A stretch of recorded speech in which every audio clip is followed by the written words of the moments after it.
তাবলিগ সাতপন্থীরা ইস্তেমা করতে পারবে। ভাই একটা কিন্তু জিনিস খুব সুন্দর বলছেন, তাদের ভিতরে কিন্তু একটা আলোচনা হচ্ছে যে পন্থীগুলি এক করে, আপনারাও চাচ্ছেন সব এক হইতে, তারা যদি আবার আলোচনা করে যদি তারা একটা সমাধানে আসতে পারে।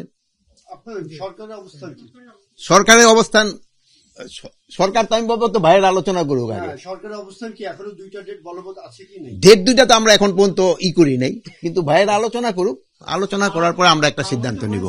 গভীর শ্রদ্ধার সাথে স্মরণ করছি যে আমাদের যে 4 জন ভাই গত রাত্রে শহীদ হয়েছে, আল্লাহ যেন তাদের বেহেশত নসিব করে, তাদের কবর আযাব মাফ করে এবং তাদের জন্য দুজকের আগুন যেন হারাম করে দেয়, এবং যারা আহত হয়েছে তাদের খুব তাড়াতাড়ি যেন তারা আরোগ্য লাভ করে, এই জন্য আমরা সবাই আল্লাহর কাছে দোয়া করব।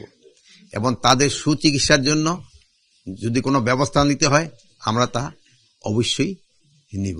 যারা হত্যাকাণ্ডের সাথে জড়িত তাদের তো অবশ্যই আইনের আওতায় আনতে হবে, এতে তো কোনো ছাড় দেওয়ার কোনো অবকাশ নাই।